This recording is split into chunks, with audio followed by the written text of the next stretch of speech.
Good evening and welcome once again to another edition of Your Schools Today.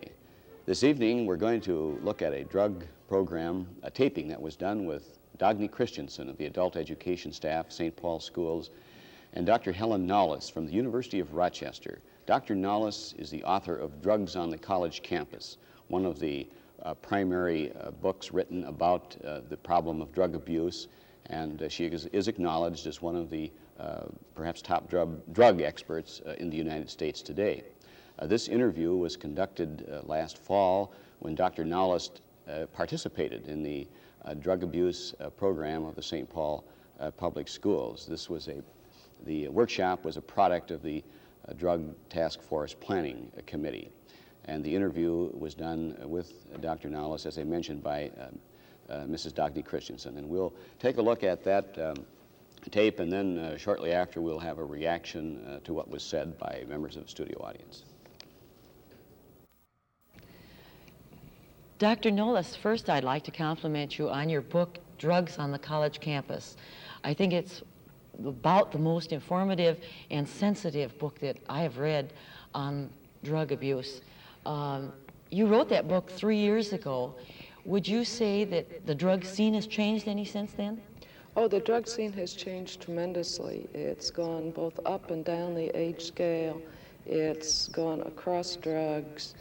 But what I was trying to do in that book was to help people understand the problem in terms of its basic elements, and to begin to think about ways in which they could deal with it, so that the particular aspects of it changing doesn't hurt very much. That's interesting, because you said, talk about the problem. What is the problem? Some people say, I've heard this said in many circles, that we shouldn't talk about drugs at all, because if we don't talk about drug abuse, it'll go away, and we're bringing up a subject that kids aren't even thinking about. What do you think about that? What is the problem? Well, let me respond to your question directly first, and then let me talk a little bit about the problem. I think it all depends on how you talk about it. Certainly, much of what we've been saying, I think, can have exactly the result that you mentioned. I think it's generated a great deal of curiosity, not only among the young people, but among adults. So many adults have said to me, well, golly, if it weren't illegal, I sure would like to try it, because I hear so much about it. You know, what's it all about? But I think that there are other ways to talk about the problem, and that, to me, I think we need to continue to do. It's a complex problem. It's not a simple problem. It's not just a problem of pharmacological agents and their effects. Much of what we say about drugs is not based on modern scientific knowledge. Somehow or other, we tend to treat them as magic potions. You know, if you take this drug, then this will happen, and nothing could be farther than the truth, because the response to any drug use is a tremendously variable thing. It varies with all kinds of factors that we might want to get into later. Then the other problem is that, at least as far as I'm concerned, drugs as pharmacological agents are not the real problem. What we're dealing with right now is a social problem. So you think that the problem really is, the real basic problem is a social problem, not a drug problem? That's right, because I think we put altogether too much power into drugs that simply is not there. And what we should really be talking about is the meaning and significance of drug use to the individual. And this gets its definition from society, not from pharmacological agents. And then we begin to ask such questions as why, what do they expect, what are they looking for? And if we can attack it from that point of view, then it seems to me that we're in a position to do perhaps all we can do, and that is not deny what they're looking for, but help them to find other ways that may not involve as much risk in order to achieve those goals. So we really should be talking about lifestyles and how one achieves them, rather than the pharmacological properties of drugs. So when you say not stop them from looking for this feeling, or what do you mean by that? Well, I think young people particularly are always interested in new experience. Yes. This is just almost a given for growing up, for searching, for getting new experience to integrate into one's life. I think young people also are tremendously interested in gaining insight into themselves. I think they're tremendously interested in social relationships. And drugs don't do any of these things. But if you believe they do, then you're apt to use them. You're talking then in terms of that kids really want the same thing that you and I want, only they attack this differently, or do you think that we wanted something different? Well, I think a lot of us, when we get to my age, tend to sort of settle for what we have and not keep searching for new experience, new points of view, new information. But I think it's only because we've given up, and the young people haven't. The kids are bombarded all the time by adults condemning the drug scene, and then the kids themselves are very benevolent and would like their peers to try these out. Who do you think they can trust? Do you think that adults, maybe we might even talk about the school, the teacher, the parents, are we informed enough to be able to tell these kids that they should or shouldn't do this? Well, informed about what? Certainly we're not informed enough about what drugs are and how they act. Do you think it's important that we are informed? I think it's terribly important because all of our social action, including most of our laws, are based on an untenable definition of what drugs are and how they act. We tend to act as though we could gather all the drugs up like a pack of cards and sort them out. Safe, dangerous, good, bad, and so on. And actually, drugs aren't like that. There does not exist a drug that at some dosage level, for some people, under some circumstances, is not dangerous. There is no such thing as a safe drug. And whenever we make the decision to use a drug, it's always on the basis of what risk for what benefit. Now, as long as drugs remained within medicine and were used only for, that is if we call them drugs, were used only for the relief of pain and the treatment of disease, then decisions like this could be made. But what's happened now is, I think, that people are saying, many adults also, that it's legitimate to take a certain amount of risk for pleasure, for social facilitation, and for a variety of other things. So one of the main problems is who decides who may take what risk for what benefit. And as soon as you put it in those terms, then it's clearly a social problem.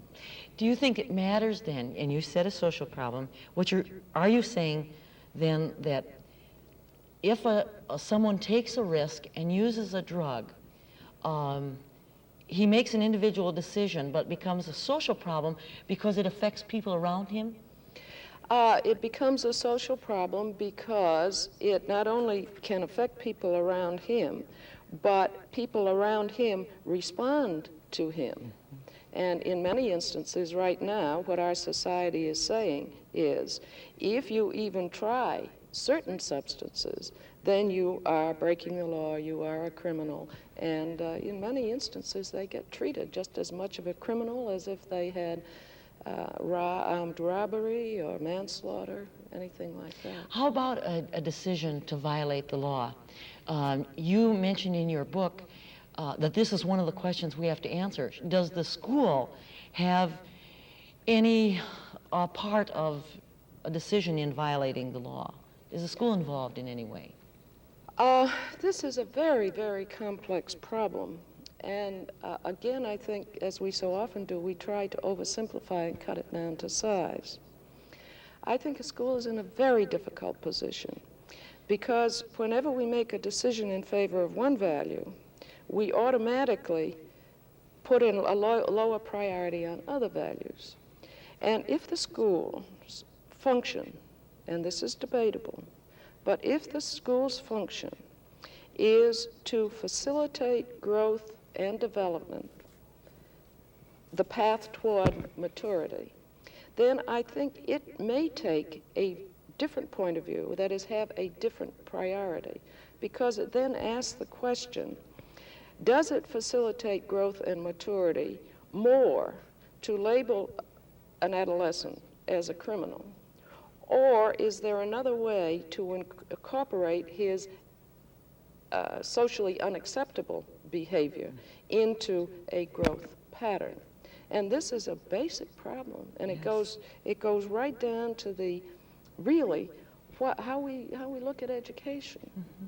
And it talks also about whether the school is involved in a student making a decision at all, you know, in or without, out of the classroom.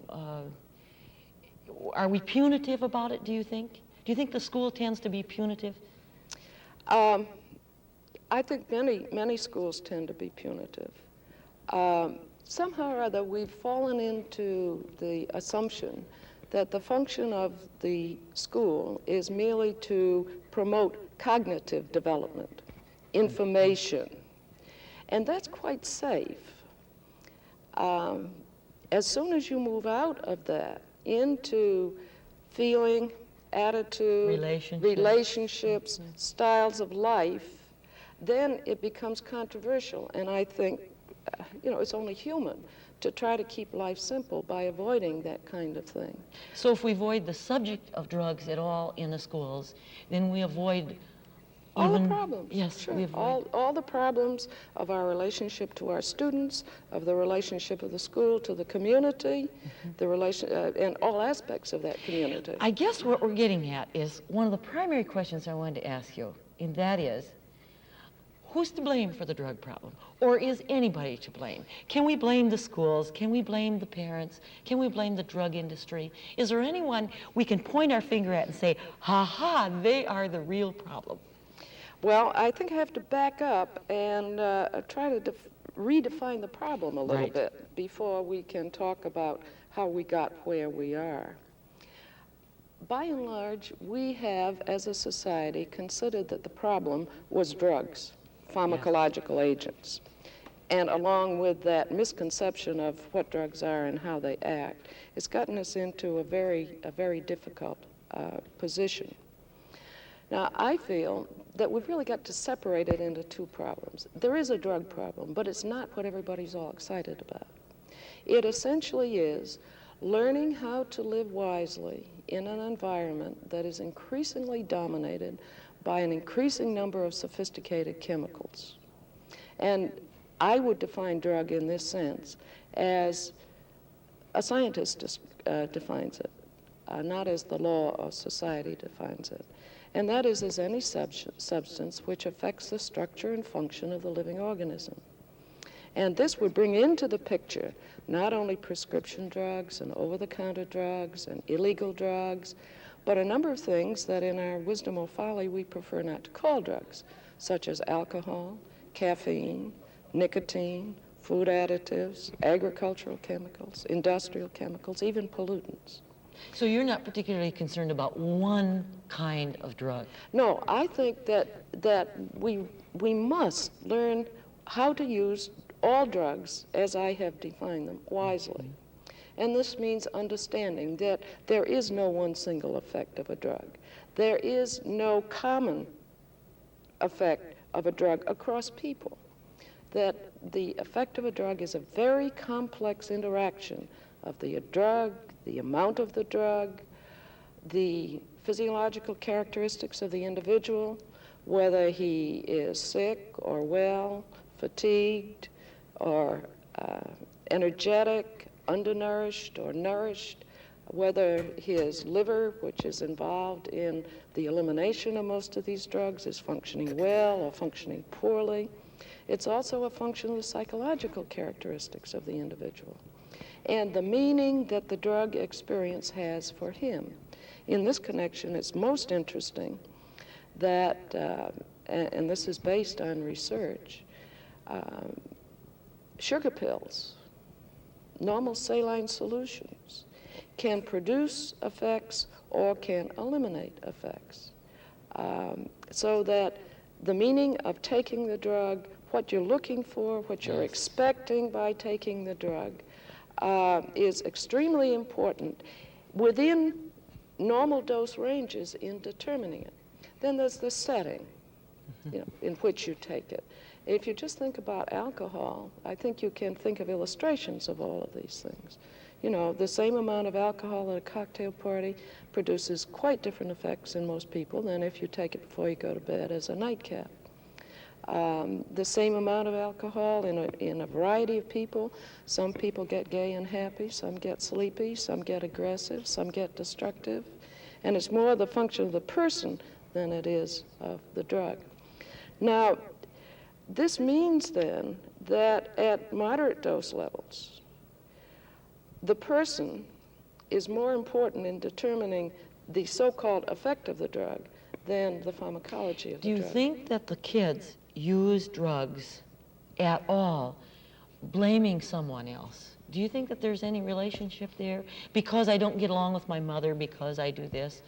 Oh, I think we have to recognize the basic fundamental fact that people are different. And in order to pick out one or two explanations and then apply it to all patterns of use of all drugs, I think we make a bad mistake. In my own thinking, I think we have to make at least three distinctions. We have to talk about the reasons why people try for the first time. And from all we can tell, one of the main factors here is curiosity. Another factor is the search for a new experience. And another fact is a social factor, to be in, to be cool, not to be chicken, that kind of thing. Of all those who try with most of these drugs, only a relatively small proportion continue to use. Most of them have satisfied their curiosity or decided it isn't what it was cracked up to be, there's too much risk involved, and quit. But there is a group. What do you think the major risk is? Is it the risk of some other ingredients in the drug they buy, or what do you think the most? Well, there's one basic risk, and that is, for some people, any substance may be pure poison. Just think about some foods. There are some people that can die if they eat seafood because of their biochemistry. They're allergic. There are some people that die from almost any drug. We have penicillin deaths, we have aspirin deaths, we have smallpox vaccine deaths, because they respond, we say, idiosyncratically. They respond in a different way. So whenever one takes a drug, there is always that kind of risk. I think, particularly when we're talking about the illegal drugs, the legal risk is tremendous.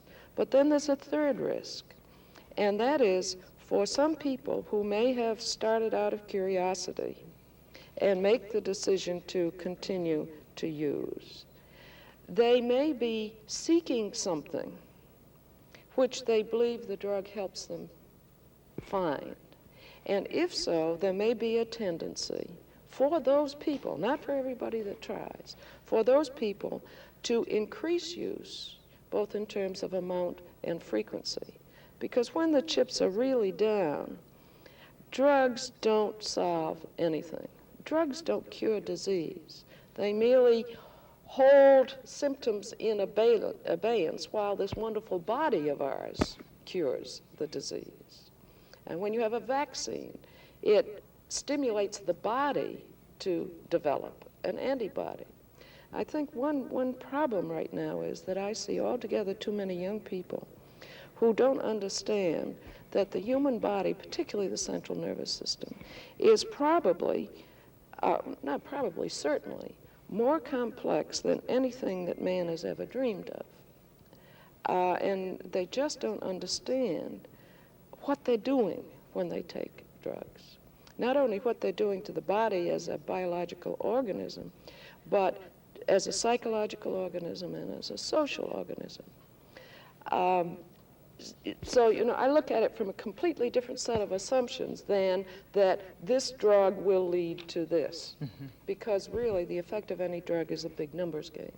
And it's the function and the meaning and the significance of the drug, which is partly socially defined. Kids seem to be a little bit worried about the fact that we say that drug can contain strychnine, or that drug can contain something, rat poisoning even, I've heard. Do you think this is serious? Well, we know that probably less than half of the drugs on the black market are what they're purported to be, either in terms of contents or in terms of dosage level. We know, for instance, that there's virtually no mescaline, pure mescaline, on the market. What they're selling is LSD, isn't it? Oh, it may be LSD, it may be STP, it may be aspirin, it may be horse tranquilizer, it can be anything. And you see, this becomes important when you think that you're adding an unknown substance to a complex solution. And anybody who's had high school chemistry, the first thing you learn when you go into the lab is that you never add a known substance or an unknown substance either to a completely unknown solution, because you may get a fire, you may get an explosion, you may get a gas, or nothing may happen. And to me, this is a part of the risk that's involved. Do you think we have a short time left? Do you think that that we're making any headway in the drug problem? I don't think we're making much headway in either drug problem. That is, the problem of a society as a whole, learning what drugs are and how they can be used constructively and wisely rather than foolishly and dangerously. And I don't think we're making very much progress either in terms of recognizing our role in the determination of the meaning and function of drug use, which is the thing, I believe, that gets people into it. It's a complex problem. Information about drugs is not going to solve it. People have got to move toward relationships. And caring about each other. And the thing that the kids always talk about, love itself. Also, I think education, the family, the church have all got to get out of their bureaucratic trap and begin to look at people where they are and not a straw man that we imagine. Thank you very much, Dr. Knowles. It's been fun. I really appreciated this. Thank you. That was the interview with Dr. Knowles. We mentioned a studio audience. Well, our studio audience this evening is composed of Mrs. Christensen, Dagny Christensen, who conducted the interview with Dr. Knowles, and Paul Gifford, who is a teacher at Central High School, teacher of chemistry and biology. Paul, I'd like to get your quick reactions to what Dr. Knowles had to say in the interview. Well, thank you, Mr. Scully. I probably could sum up what was said on the tape by simply saying two words: is social evolution. I think probably this is what we are in the midst of, and this is really the gist of what I got from Dr. Knowles' tape. We very definitely are in a state of flux here in the United States and throughout the world, in fact, and as I said, social evolution is really where we stand right now. A lot of us are really at a position where we are having an extreme difficulty trying to grasp this. And we're trying all kinds of things, but really not getting to the heart of the matter. It's like instead of treating the disease, just looking at the symptoms and trying to treat those rather than the disease itself. And we're missing the whole point. And I've really got to agree with her completely on the matter of social aspects, and this is where the heart of the drug problem lies. And we speak of the problem, quotation marks, constantly, and never really coming clearly to the point in defining it. And so this is why I think she really hit the nail on the head. Mm-hmm. Do you think that she sounded a note of pessimism there at the end, and that we're certainly not doing enough about the problem? Well, it may seem to be that way. I like to think that maybe she wasn't really thinking along the lines, there was nothing we can do, so let's give up.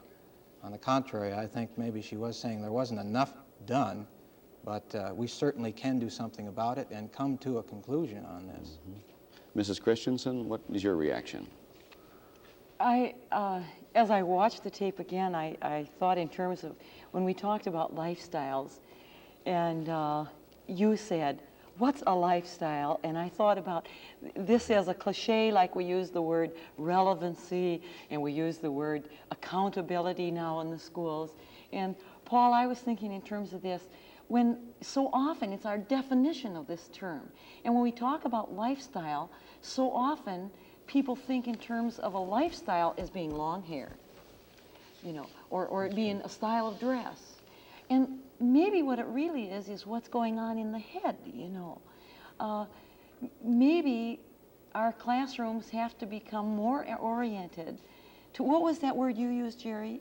You said that the classrooms, or was it you, Paul, that we were too rote learning and that we needed to talk more in terms of what does the student want? You know, do you do that, Paul? Do you try to do this? I'm trying not to, let's put it that way. I think we're simply too regimented and too much a part of the past in education. We're always lagging, it seems, 15, 20 years in the past.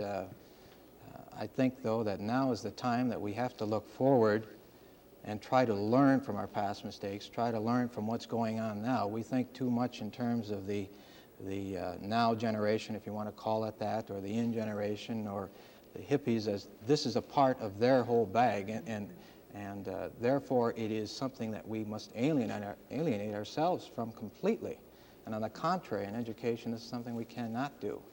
We have to bring ourselves to the realization that this is a part of education. It isn't a matter of simply going to school and learning a subject matter and presenting it in the classroom, and then that's it. It's learning how to live out in that social world. That's correct. And if we reject this concept, if we reject the responsibility, we are completely missing the boat as far as education is concerned. And it does not stop simply at the classroom. It goes beyond, way beyond. Isn't it strange that we're talking about the drug problem this way now? Well, that's it. It's a social thing, you say. And to miss the point, as I said initially, by not recognizing that. I want to thank both of you for reacting to the interview this evening. And I want to also call to attention the programs that are coming up on Channel 2 dealing with drugs. A program entitled The Turned On Crisis will begin on Thursdays, February 4th, every Thursday for 8 weeks at 7 o'clock to 8:30. Drugs, the Risks Are is a locally produced program which will also be a part of this. Please tune in next week to another edition of Your Schools Today. Good evening.